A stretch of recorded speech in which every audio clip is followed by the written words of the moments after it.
Good morning to everyone joining. We're just going to wait a few more seconds to allow everyone the time to connect.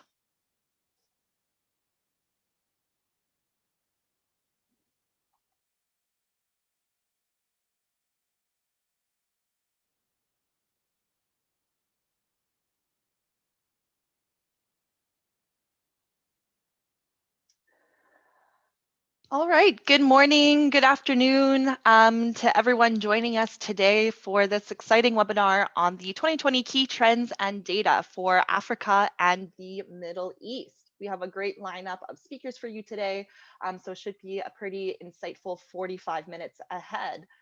As a reminder, this is part of a wider series that GWEC, the Global Wind Energy Council, is organizing on the road to our annual flagship Global Wind Report 2021.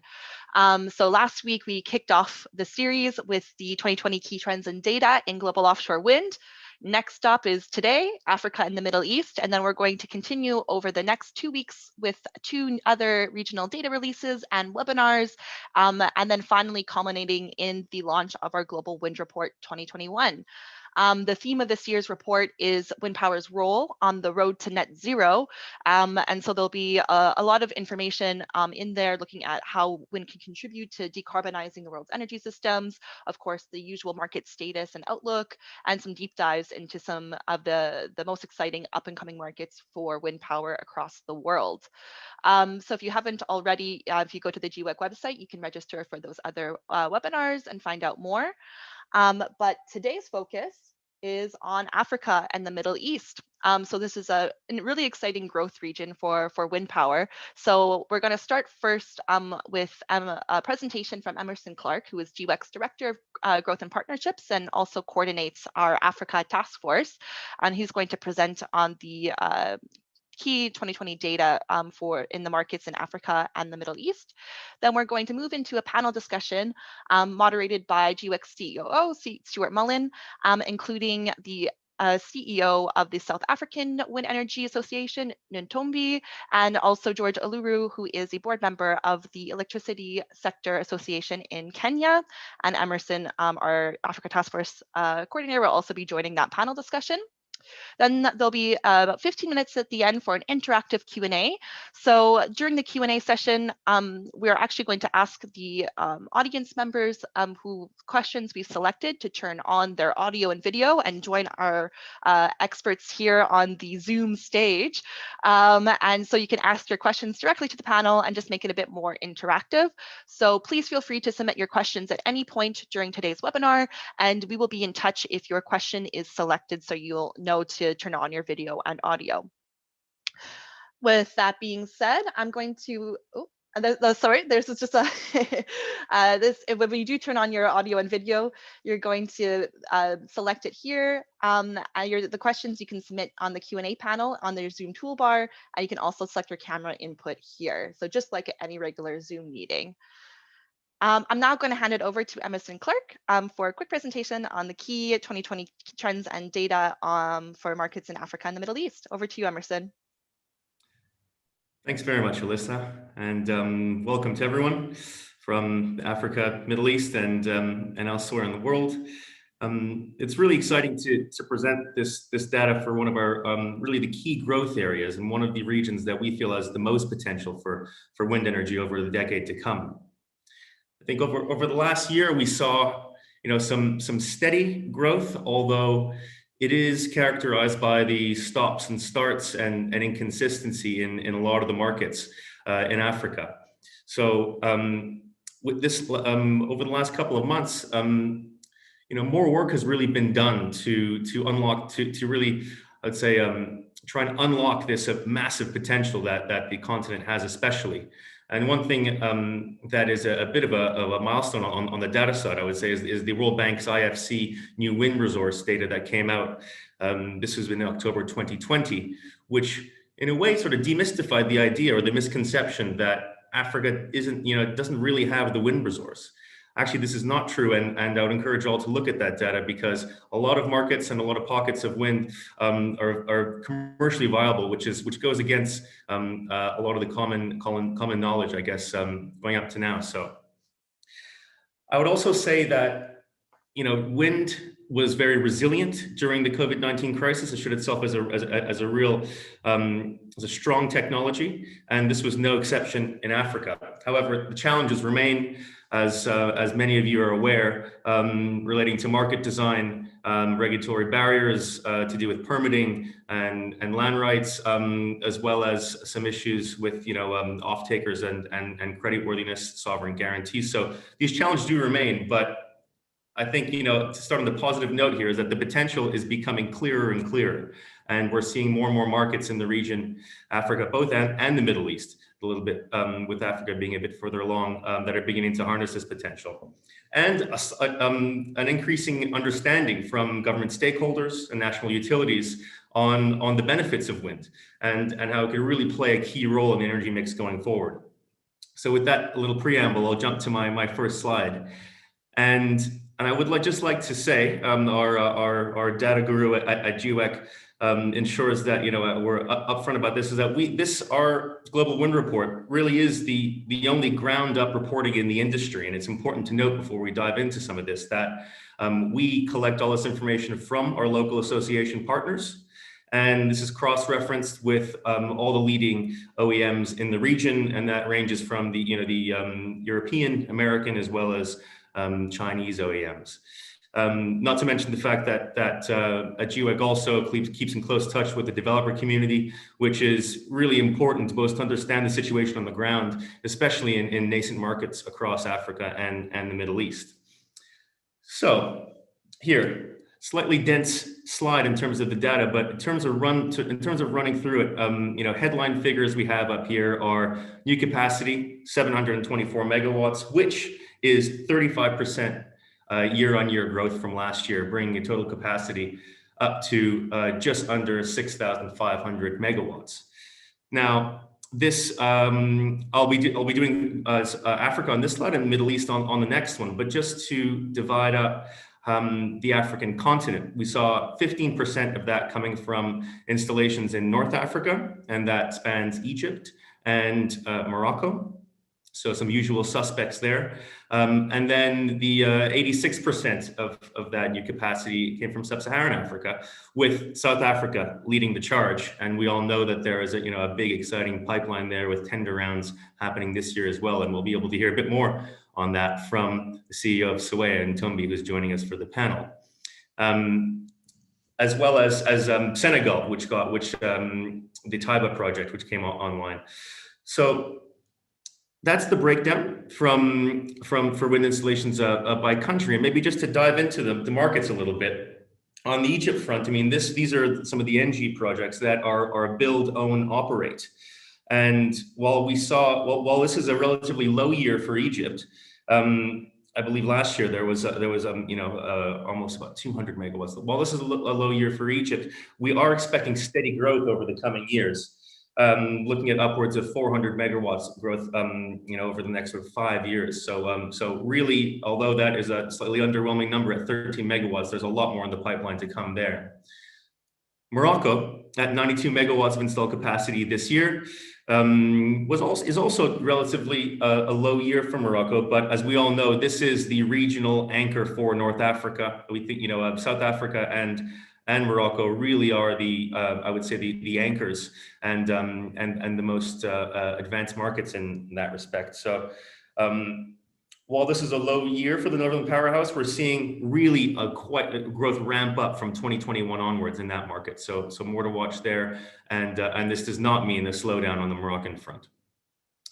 In Sub-Saharan Africa, I won't go into too much detail on South Africa because we have Ntombi here as our real expert, but there's been some really positive messages from the president there, Cyril Ramaphosa, in the address, and on really ensuring that renewables play as large a role as possible in the country's integrated resource plan. And we're seeing this year government launching renewables rounds in Q1 for 2,600 megawatts of wind and solar, with another round of 2,600 megawatts in August, and a third of 1,600 megawatts in January, February 2022. And for those who are familiar with the Integrated Resource Plan of South Africa, there is a pipeline of at least, we're hoping, 1,600 megawatts of installed capacity in the coming years per year. On Senegal, this is a project that's been a real flagship for West Africa, and this 104 megawatts comes entirely from the Taiba and Daye project, which is quite impressive. And in one project, we're seeing a 15% increase in generation capacity for the country. And this is going to bring power to approximately 2 million people in the country over a 20-year period, which the PPA signed with Senelec. And this is going to reduce costs over the long term for in the electricity market in Senegal, given its fossil fuel dependence. So a really great development there. However, there are sort of question marks on how much more wind in very short term Senegal can absorb its grid, that is. So, but still a big year for that project, which was developed by Lekela. Now to the potential growth markets, and this is really the most exciting part of this slide, I think, because there are a number of markets that are really poised and have a lot of elements sort of converging that in favor of wind energy. And I'll begin with Ethiopia. And we know that Ethiopia has been a market to watch for quite a while, and we are expecting quite a bit of growth over the coming years there. However, it's important to say that there have been some stops and starts in terms of wind development there due to currency conversion issues and the ongoing conflict in the Tigray region, perhaps having an effect there. However, in terms of positive elements at work, the World Bank and the IFC are really also focusing on Ethiopia as a key market here. And really, and we agree that this could be one of the markets that has the greatest potential in all sub-Saharan Africa, and there are issues around the currency conversion are being dealt with, and talks of a potential auction in the future. On Kenya. We all know Kenya. Last year, we reported the Lake Turkana, which is Africa's largest wind farm coming on stream. There is nothing to report this year, but that's due to our reporting methodology, because we are very much aware that the Kipeto project, whose construction is complete, and we know has been connected to the grid, will be reported in 2021. And we still see a big potential there. There is a large pipeline of wind projects and solar as well, as the country really embraces renewable energy going forward. However, there are issues relating to potential oversupply in the market, but this is something that GWEC is actually working closely with the developer community in Kenya on.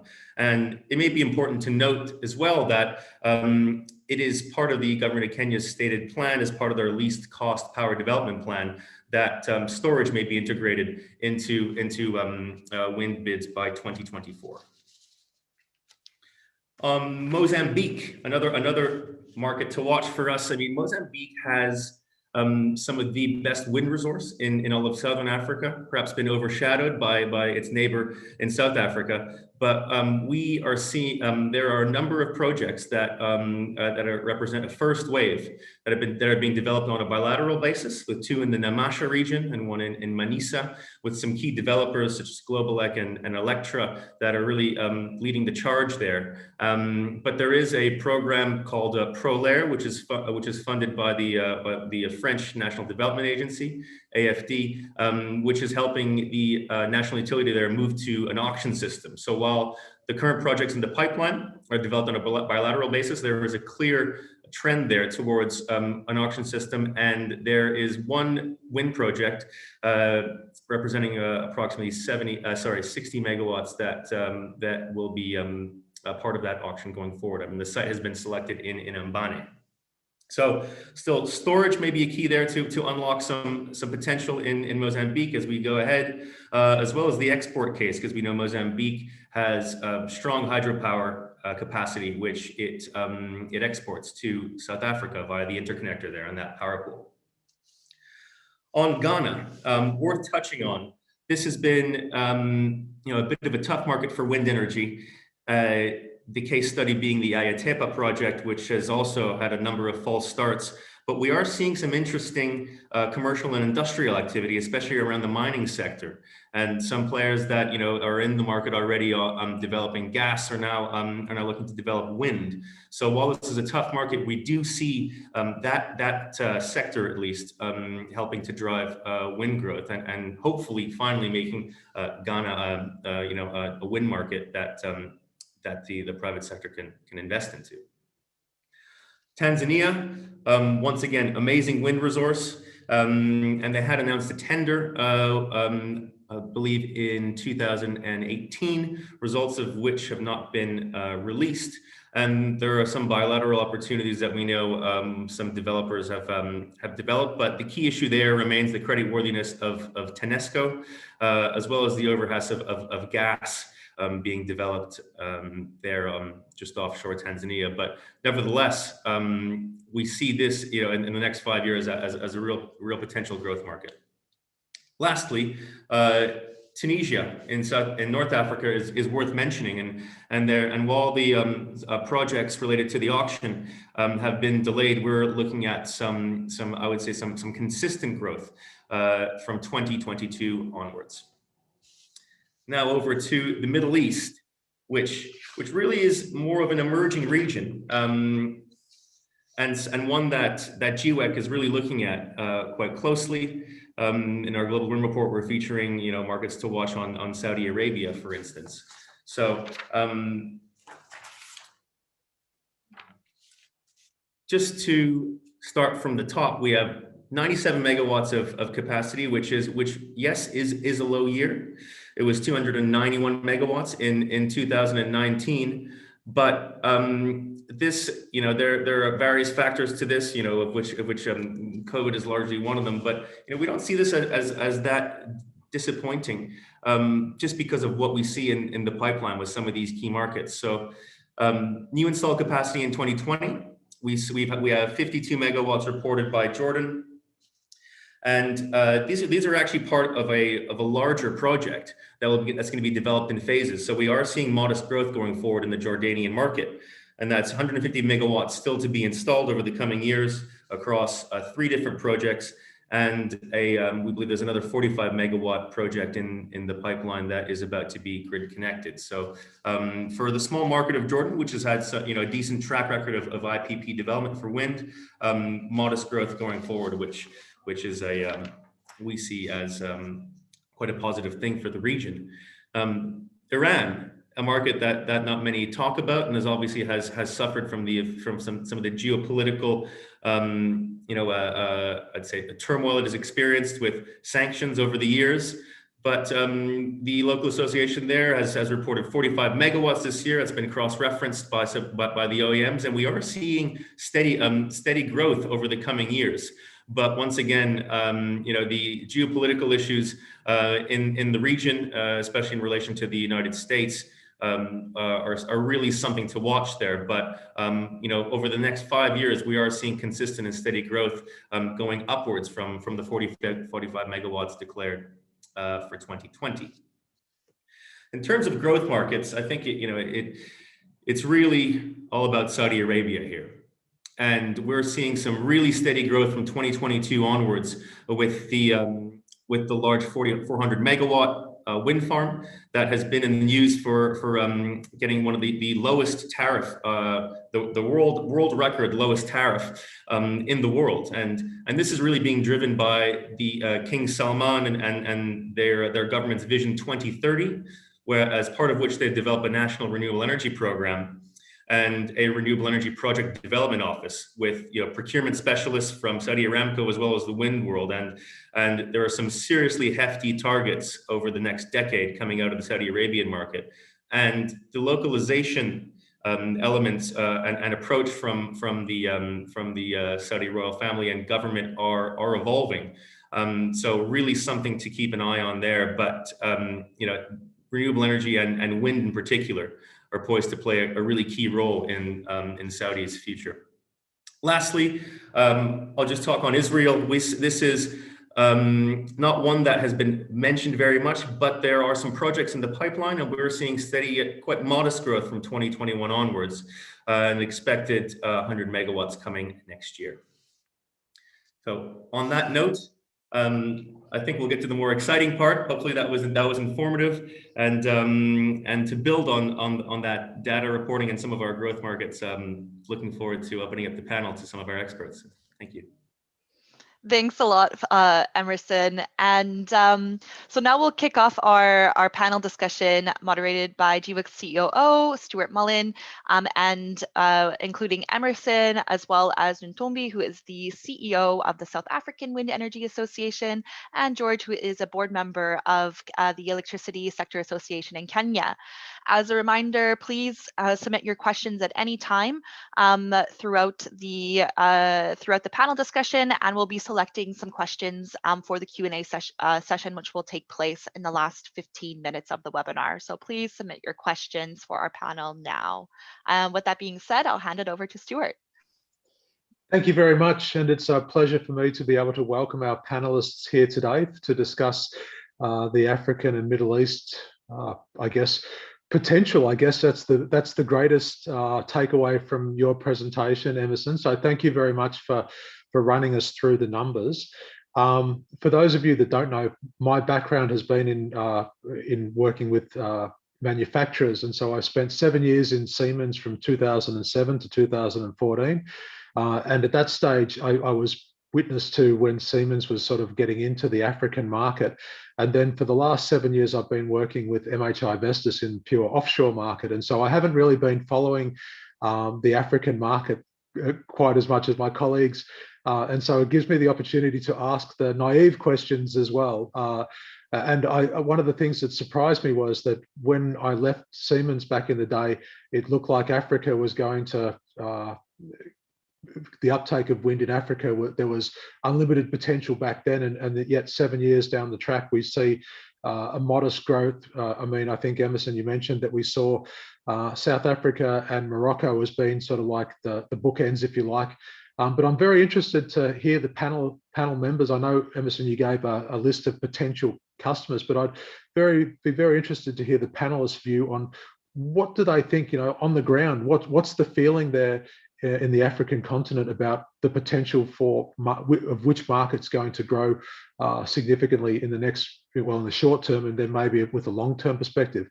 If we kick over to Ntombi. Thanks, Stuart, and good morning and good afternoon, everyone. I mean, if you look at the African market, of course, compared to the global market, it would seem that the African market is a very tiny percentage of the total global installed capacity of wind power.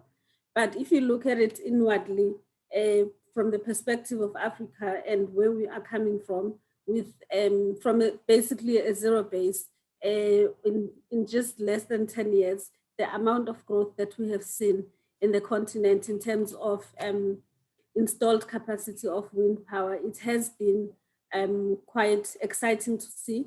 And the growth is really encouraging. And this is just looking backwards, looking at now installed capacity.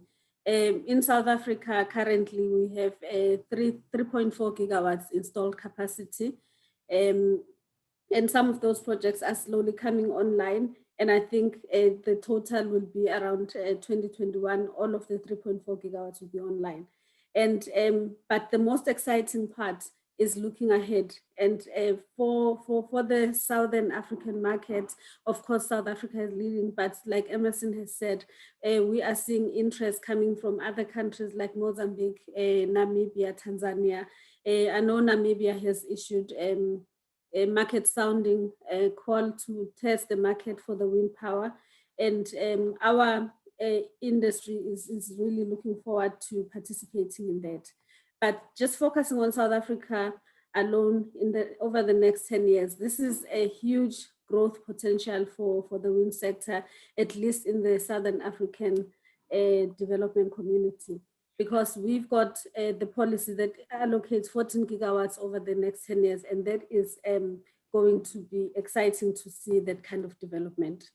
Yeah, it's interesting. We'll get back to the South African policy specifically, but I mean, I think in Emerson's slide deck, South Africa represented approximately 2/3 of the install base through 2020. Do you anticipate that in the future, South Africa will continue to represent 2/3 of the install base within the Africa, or do you hope that over time there's lots more other countries coming online? I would definitely hope that there's a whole lot more other countries coming online, but just looking at the policy environment in different countries and looking at the capacity needs, I think South Africa, at least in the region, is the biggest in terms of population size, in terms of the energy demand, and in terms of the size of the economy. So by virtue of those three factors, it will always be the need to grow the wind power. And also coupled with the fact that we are going through a phase of decommissioning coal power plants that are reaching end of life. So that capacity will need to be replaced, and government is very adamant that it will need to be replaced with renewables coupled with gas and battery storage. That's fantastic signals. So George, over to you. What excites you most in terms of potential coming out of Africa? Yeah, thanks, Stuart. Maybe first of all, just to echo what Ntombi was saying, I mean, South Africa is our biggest market, and then for us sitting in the east of Africa, it's also representing an opportunity. As she said, they are decommissioning coal plants, and perhaps though we have constraints in the east in terms of demand versus supply, so you having more supply than demand, there could be this option of interconnecting and passing some of this production from the east and from north and south. So I mean like Tanzania, Zambia region, and even down into Mozambique through to South Africa to kind of replace that fleet of coal that is going out of the grid in South Africa. But I mean, as Emerson has presented, the biggest markets from where we sit would be Ethiopia. I mean, Ethiopia is also a relatively larger grid compared to the other countries around it, including Kenya. So yes, Kenya, we are seeing a lot of build up of new plants. As you said also rightly, that in this year, 100 megawatts of Kipeto came online. And I think in another 2 or 3 years, there'll be a new 50 megawatt project, and there's quite some pipeline in wind, with our constraint only being that there's not enough demand, I would say. So the demand supply balance is quite a challenge in Kenya. We do have interconnections, and a new interconnection actually is coming up with Ethiopia, which is almost complete. And same story with Tanzania. We're connecting into Tanzania, but then Tanzania through to the South African power pool is a bit delayed. So the other challenge that probably forces us not to use this potential that we have, because you mentioned about the potential, is that aspect of whether you'll be able to sell it or some kind of economic framework over which you can trade this power across these countries. So if you look at the World Bank wind maps released recently, you see a country like Sudan, perfect like wind resource country, lots of wind. Of course, they're coming out of a period of sanctions and all that. But once that market stabilizes and you have a lot of foreign capital willing to get into Sudan, then there you already have a big market. But again, how do we then match this with the economic growth and also issues like grid stability?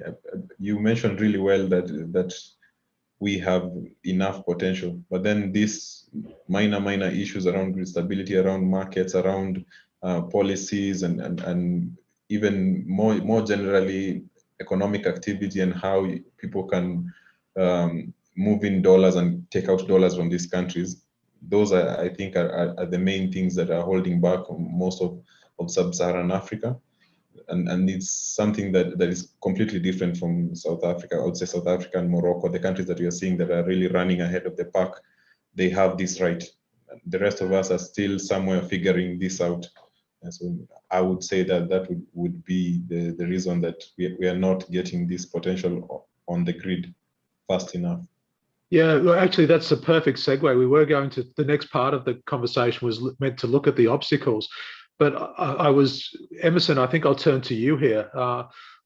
I know George just went through a whole lot of challenges that we're seeing within Africa in order to get things moving. What do you consider is the number one priority to get things moving? Do you have an idea of what domino brick needs to fall first?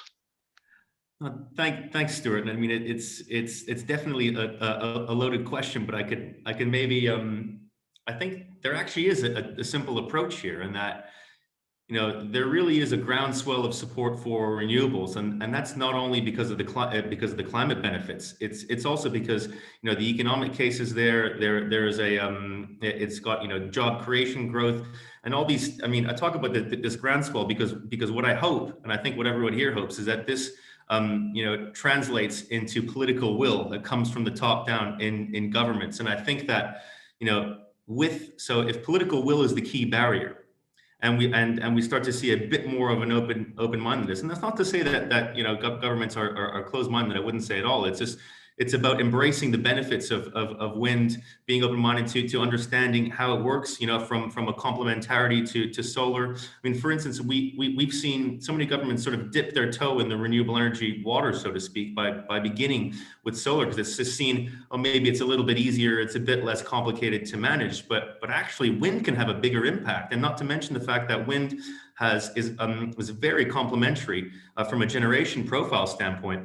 I mean, that's a key thing in Mozambique. I mean, in terms of serving the peak demand. So I think wind working together with solar, and also us demystifying wind a little bit, and getting governments and national utilities comfortable with how wind can be integrated, and that doesn't necessarily have to only be with storage. I mean, a lot of countries in sub-Saharan Africa have hydropower, which is all equally as complementary. So I think that wind is really well positioned to absolutely take off here, but I think that there needs to be the political will that will then hopefully cascade down into a streamlining and simplification of I would say permitting, especially to do with land rights. I mean, we know that's one of the biggest issues in Kenya, above and beyond the supply and demand issue that George mentioned.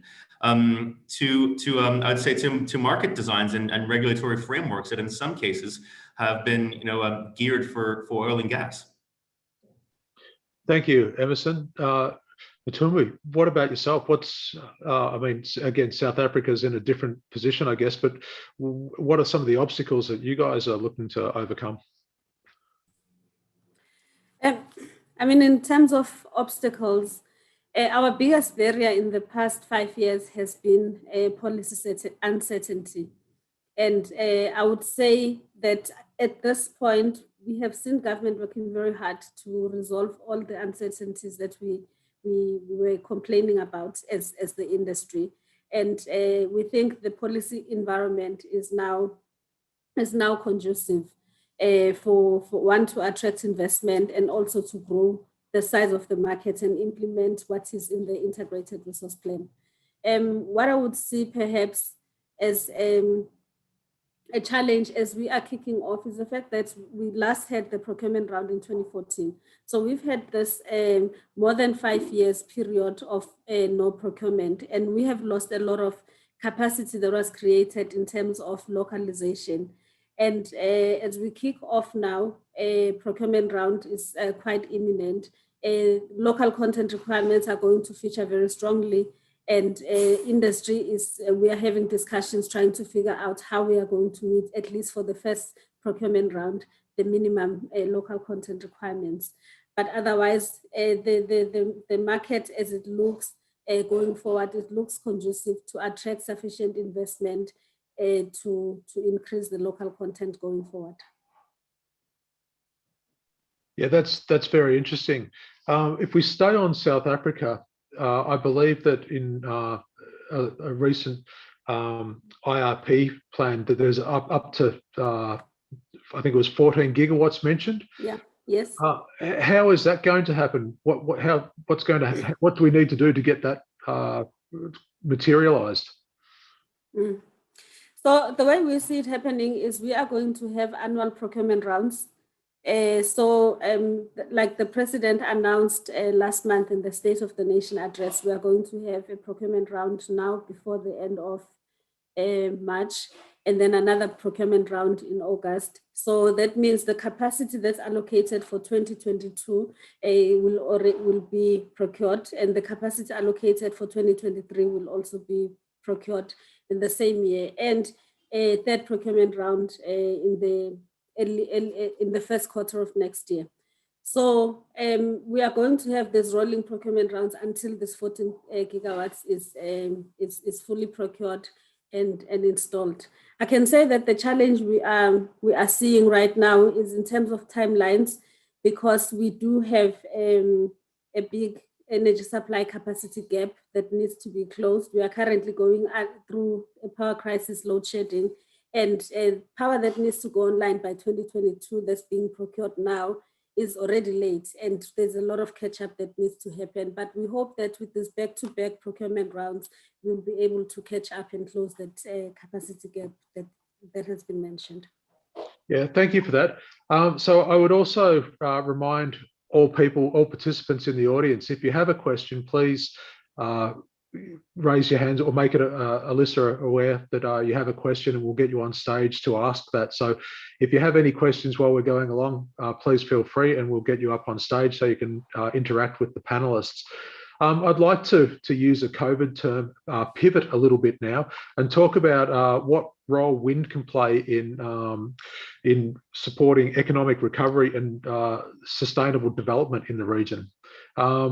Maybe if we go with you, George, first, what's your role about wind's potential for economic recovery in the region? Stuart, I think from a perspective of economic recovery, we have to look at the technology itself as one of the low-cost suppliers of energy.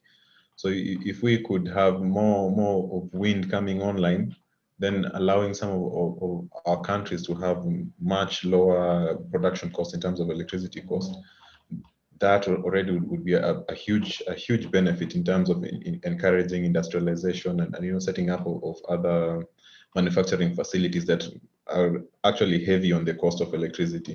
So if that itself would be a direct help, and of course with a bigger and more growing in the wind industry itself, then also comes the jobs and associated subcontracting work. Might not look like it's a lot, but if you just consider all the work that has to be done by local contractors in the developing of a wind park, that in itself is a whole economic activity that has also knock-on effects on other industries that supply to it. So construction, manufacturing, and also itself the amount of people that you employ in a site. That kind of activity, I think, would really boost the recovery of our economies. But principally, I think, in my view, is just having more capacity to reduce the cost of electricity, which allows industrialization to happen. Yeah, it's interesting. I would be interested to know, like, on the ground in Africa, when wind parks are installed, is there a lot of support for the installations of these wind parks locally? And do the local communities see, are those economic benefits that we talk about wind, are they tangible? Are people seeing these in their daily life? Are they actually seeing these economic benefits? Yes. I mean, I'm not an ambassador of Lake Turkana, but if we just focus on Lake Turkana wind park, I mean, these guys had to build something like 125 kilometers of new road into some of the remotest places in Kenya. I mean, you wouldn't even consider that one of the big benefits if we're talking about on a wind park is a road, but it opened up like a whole region of Kenya, and you have small market centers coming up all over the road. Then on the site itself, they are dealing with something like 6 different communities, and there's schools, there's hospitals, there's lots of economic activities, and even jobs, resulting jobs. Like you have security personnel, like the kind of manual labor you use during that construction period. Then same project still also had to do, I think it's something like 350 kilometers of transmission line, which in itself is a whole project on its own. I mean, and that also comes with many jobs, many subcontracting work for local contractors on transmission lines. The roads that I'm talking about are not built by the project itself. They're built by subcontractors, Kenyan road constructing companies. So in terms of those knock-on effects, you really can't underestimate the value of a wind farm in say a place like Kenya. I mean, it could be different for other countries or different for a project in a different location, but still you have lots of benefits that local communities end up with. Like even in Kipeto, you'll find a whole village is kind of renewed. You now find permanent houses. You find people accessing scholarships. Basically, the economic life of the locals really changes when a wind park is situated in your area. Oh, that's a fantastic picture that you paint there. I mean, it really is some tangible benefits, and it seems like something the community can get behind. I see now we have a couple of people from the audience joining us on stage. I'll go to Mario first. If you could just introduce yourself and then let the panelists know who the question is for, and then we can take the question from there. Thank you. Yes, thank you very much for the opportunity, and thank you everyone for the presentation. It's really interesting. I'm Mario Garzón. I just started working at the Danish Energy Agency in December. We are collaborating closely with some of the countries in Africa, as you must know. I think it's a really good opportunity for my question because Ntombi has already touched a little bit about it, and I see that still where you have been working on the manufacturing side. So I wanted to ask, what do you think are the main barriers for the localization of high added value products like nacelles and wind turbine blades in Africa? And Tommy already said that maybe it's the uncertainty of policy, but yeah, I want to discuss about it. And what do you think could be some incentives to solve this problem or solve these barriers? Thank you. Yeah, so Ntombi, we'll give that question to you. Yeah, no, it's a very good question because fortunately I've been involved with localization for the past 10 years. Before I joined the industry, I used to work for the Department of Trade and Industry. So understanding where we're coming from with the localization up to now, localization of high value components like assembling of the nacelle and manufacturing of the blades has always been a challenge for a market that was small at the time because we have a number of OEMs present in the South African markets. I would count about 6 without mentioning names. And if you were to manufacture blades or assemble nacelles, you would need to deal with each OEM has got their own design for blades and nacelles. So that has been the biggest barrier to get that going. And now that we're looking at a bigger size market lying ahead of us, one of the things that we perhaps discussing as an industry is if we could get one of those manufacturers that are able to manufacture for all the OEMs to set up facilities in the country, perhaps that could be one opportunity that we could look at and perhaps the OEMs can support. We had, for instance, LM Wind looking for opportunities in the past, and perhaps it's the right time for them to come back, really look at the opportunities. So can we set up something to manufacture blades for the rest of the OEMs? And then the other issue is because of the market size, we would need to think about localization with the export market in mind and not just manufacture for the South African market, but also look at can we export to the other African countries or in fact to the rest of the global market that the OEMs are dealing with. If that can be resolved, then I think we could start moving to those high value items in terms of localization. Thanks. And again, just adding my bit, because you asked me as well from the perspective of a manufacturer, I mean, clear, stable market frameworks and visibility is the two things. I mean, as I think manufacturers would love to open a factory everywhere if there was the need for demand for the factory. But I mean, there's also stranded assets and business imperatives that need to be met. So I think that that's the key from the OEMs, if I can speak on behalf of my former colleagues. In the interest of time, Terence, I see you have a question. Could you just introduce yourself, please, and say who your question is directed to? Thanks, Stuart. It's Terence Creamer of Engineering News.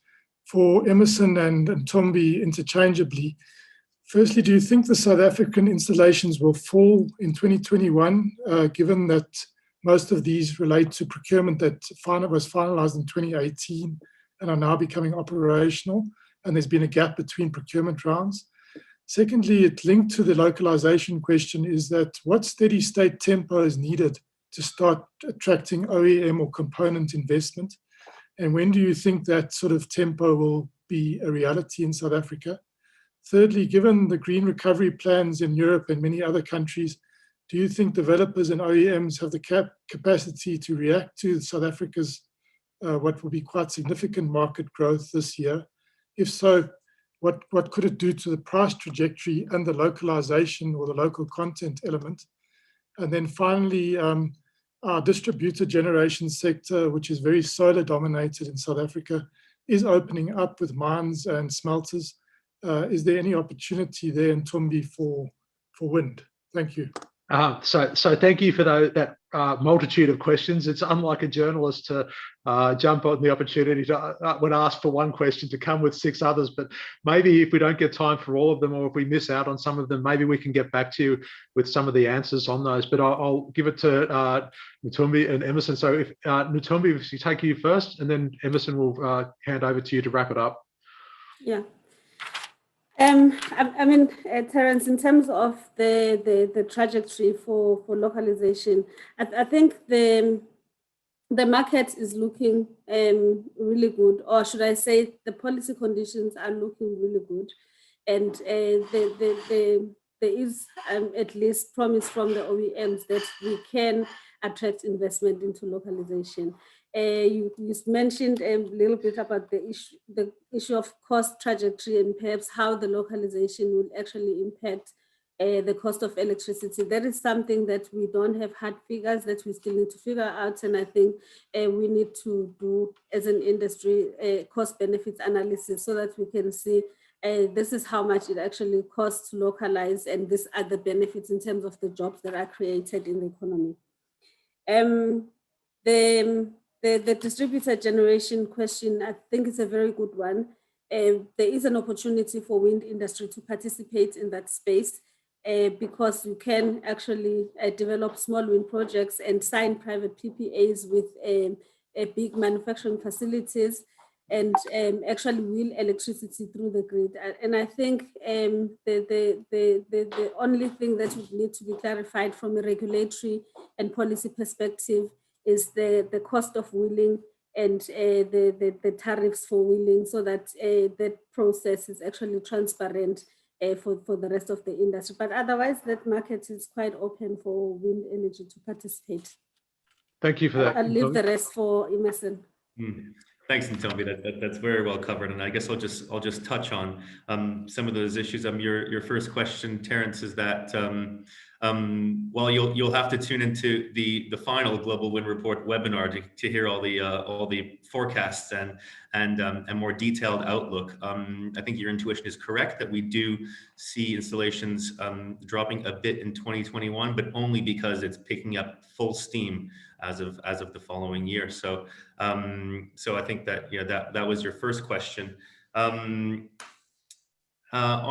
distributed, I mean, as I mentioned, we're seeing some of those opportunities in places like Ghana, where bilateral and maybe auction development isn't quite happening, and conditions are difficult, and there also may be an opportunity for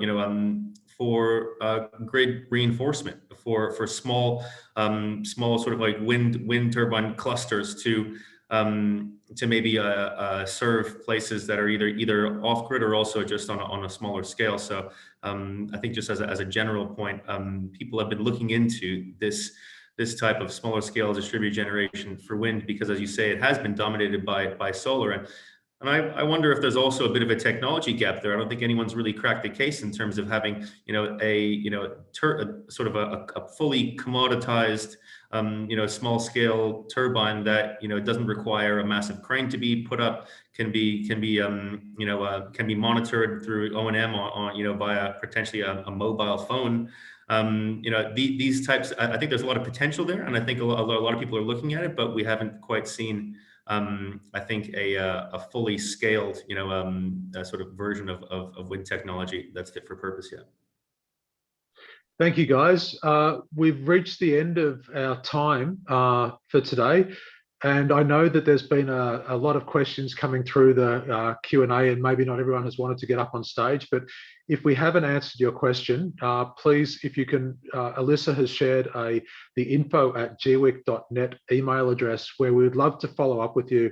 And so, yeah, please follow us on all of the various social channels and get in contact with us if you have any follow-up questions. We'd love to engage with you. But I would like to take this opportunity to thank the panelists today. So thank you, Ntombi, thank you, George, and thank you, Emerson. Thank you for the wonderful questions from Terence and I think it was Mario, who's just dropped off.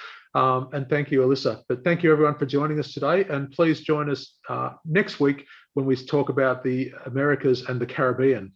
Just talk about a pivot again to a new region. So yeah, but thank you, everyone, for joining today. It's been a pleasure. Alyssa. Thanks, Stuart. Thanks, everyone. And as Stuart mentioned, next week we're doing Americas and the Caribbean. You can scan that QR code right there to find out more. And this webinar has been recorded and it will be on GWEC's YouTube channel, and we'll send out a link to that tomorrow. So thanks again for everyone for joining us today. It was super insightful, super interesting webinar. And I hope we can really kind of take advantage of Africa's wind power potential. Thanks, everyone.